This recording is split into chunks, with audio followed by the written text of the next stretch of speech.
ইন্না লিল্লাহি ওয়া ইন্না ইলাইহি রাজিউন। আমরা আগামীকালকে গেছে রাত্রে আমরা একটা খবর শুনলাম, আমাদের মাঝ থেকে হাদি ভাই বিদায় নিয়েছেন। ওসমান হাদি ভাই আমাদের মাঝ থেকে বিদায় নিয়েছেন। তিনি গুল্লি খাওয়া অবস্থায় ছিলেন।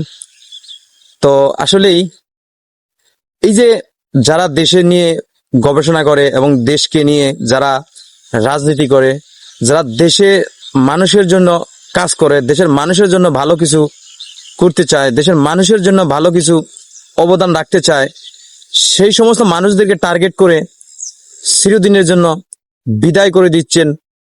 যারা দেশের জন্য এত কিছু করেছেন, দেশের জন্য যারা ত্যাগ স্বীকার করে, যারা এই জুলাই আন্দোলনের শরিক হয়ে মানুষদেরকে নেতৃত্ব দিয়ে যারা এই স্বৈরাচারী শেখ হাসিনাকে পতন করাইছেন, আসলে তাদেরকে যদি টার্গেট করা হয়, তাদেরকে যদি টার্গেট করে প্রতিদৈনিক শুনতে হয় যে আজকে অমুক পড়েছে, কালকে অমুক পড়েছে, পরের দিন অমুক পড়েছে, আসলে আমরা এই দায়টা কার পেয়ে দেব? যে হাদি ভাইয়ের মতো ভালো মনের একটি মানুষ, ভালো ত্যাগী, মেধাবী, ভালো শক্তিশালী মানুষ, সে দুনিয়া থেকে চিরনিদায় চলে গেল, তাকে গুলি করে মারা হলো। আর সেই বিষয়গুলো আমরা সবাই জানি, সেই বিষয়গুলো আমরা সবাই জানতেছি এবং দেখতেছি এবং বুঝতেছি যে আসলে এর পিছনে দায় কারা, এর পিছনে কাদের দায়। আমি বলবো এর পিছনে দায় যে তাকে আমরা তত্ত্বাবধায়ক সরকার বলেন বা প্রধান উপদেষ্টা বলেন, যারা উপদেষ্টা আছেন, আমি বলবো এদের দায়।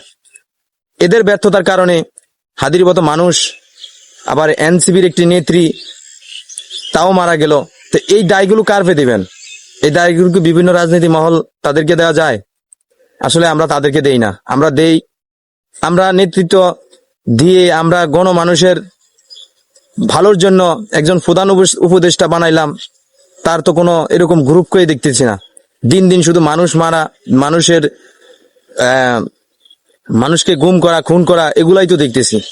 তো আপনাদের কেন উপদেষ্টা বানাইছে, আর কেন না জনগণ আপনাদেরকে উপদেষ্টা বানিয়ে উপদেষ্টা স্যারে বসাইছে? তো আপনারা তো এগুলো কাজ করতেছেন না, এগুলো নিয়ে আপনারা এই মাথা কাটাচ্ছেন না। তো কিছু মানুষ বলে যে এগুলো কিভাবে হয়। আমি মনে করি এগুলোর পিছনেই একমাত্র সরকারের দায়, প্রধান উপদেষ্টার দায়, ডক্টর মোহাম্মদ ইউনূস স্যারের দায়। কেন দায়? ফখরুদ্দিন সরকার যখন আসছিল, তিনি তখন কিভাবে দেশটাকে শাসন করেছেন, তিনি কিভাবে দেশকে সাদাবাজ মুক্ত রেখেছেন, তিনি কিভাবে অবৈধ জায়গা জমি, অবৈধ দখল তিনি কিভাবে মুক্ত করেছেন, কিভাবে বিভিন্ন দল থেকে অস্ত্রগুলো সে উদ্ধার করেছেন। তো ওনার ভিতরে তো এরকম কোনো কিছুই দেখতেছি না। উনি বাংলাদেশ সেনাবাহিনী, বাংলাদেশ যেহেতু আর্মি, বিজিবি, র্যাব, পুলিশ, সকলকে তো ঘরে রেখেছেন। আসলে আমি মনে করি এই দায়টা কিন্তু সরকারের, এই দায়টা কিন্তু প্রধান উপদেষ্টার, যারা রাষ্ট্র পরিচালনা করছেন তাদের দায়। হাদির মতো একজন জ্ঞানীমান ব্যক্তি, হাদি ভাইয়ের মতো একজন মেধাবী, হাদি ভাইয়ের মতো একজন ভালো কথা বলার মানুষ বাংলার বুকে একজন মানুষ ছিল, কিন্তু তাকে আমরা হারিয়ে ফেলেছি। আমরা আজকে তাকে নিয়ে আমরা পুরা দেশটা এখন ঝিউঝিউ করতেছে, কান্নার শব্দ আসতেছে। তো কেন আসতেছে? আমরা তো আপনাদেরকে এই জন্য বসাইনি, আমরা তো আপনাদেরকে এই জন্য স্যারে বসাইনি, আমরা আপনাদের ডকসাইতে স্যারে বসাইনি। আপনাদেরকে প্রধান উপদেষ্টা বানাইছি স্যারে ডক চাওয়ার জন্য নয়। আমরা প্রধান উপদেষ্টা আপনাদেরকে বানাইছি মানুষের নিরাপত্তা দেওয়ার জন্য, মানুষ যাতে সুন্দর পরিচালনা ভাবে কথা বলতে পারে, মানুষ যাতে ঠান্ডা মাথায় কথা বলতে পারে, মানুষ যাতে খুব কোয়ালিটি এবং যার যার মতামত প্রকাশ করতে পারে। দল বিদল থাকতেই পারে, রাজনীতি থাকতেই পারে। রাজনীতি যারা করে তাদের কাছে কেন অস্ত্র থাকবে? যারা সন্ত্রাস, তাদের কাছে কেন অস্ত্র থাকবে? তাহলে আপনাদেরকে কেন ছেড়ে বসাইছিলাম? আপনাদের কাজ ছিল এই স্বৈরাচারী শেখ হাসিনা পতন করার পর আপনাদের কাজ ছিল প্রত্যেক দল থেকে অস্ত্রগুলো উদ্ধার করা। আপনাদের কাজ ছিল প্রত্যেকটা দলের বাসা সার্চ করে অবৈধ অস্ত্রগুলো উদ্ধার করা। আপনারা একটাও কি করতে পেরেছেন? একটা অস্ত্র উদ্ধার করতে পারেননি। তাহলে আপনাদেরকে এই সেটটা আপনাদের জন্য বসানো আমাদের ঠিক হয়নি। কারণ আপনারা বসে বসে শুধু মধু খাচ্ছেন, আপনারা কোনো দেশের কাজ করতেছেন না এবং দেশের মানুষের নিরাপত্তা দিতেছেন না। যদি নিরাপত্তা দিতেন, এরই ভিতরে এই যে হাদি ভাইয়ের মতো লোক চলে গেল, আপনার মিরপুর একে থেকে একজন যুবদলের নেতা 13টা গুলি খেয়ে সে মারা গেল, কই আমরা তো সেই ফয়সালা পাচ্ছি না। আপনারা কেন যে এই যে যারা গুলি করছে, যারা শুটার, তাদেরকে কেন জেলে দিচ্ছেন, তাদেরকে কেন কোর্টে নিচ্ছেন? আপনারা অর্ডার দিতে পারতেছেন না যে সন্ত্রাস তাকে পায়ার করে মেরে ফেলার জন্য? এটা আপনারা অর্ডার দিতে পারতেছেন না? আপনারা কেন বসে রয়েছেন ক্ষমতার চেয়ারে? আপনাদের তো ক্ষমতার চেয়ারে বসার মতো যোগ্যতা নেই।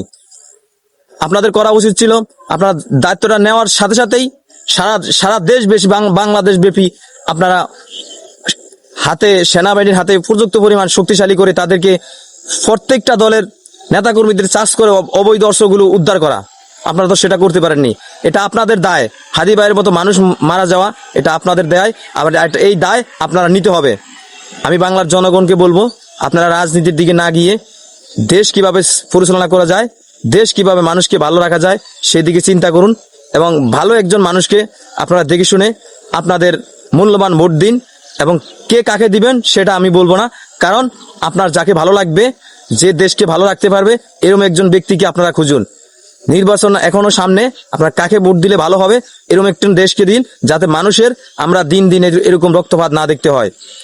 তো সবাই ভালো থাকবেন, সুস্থ থাকবেন, এবং আল্লাহ যেন হাদি ভাই, আমাদের ওসমান হাদি ভাইকে জান্নাত দান করে, সবাই বলে আমিন।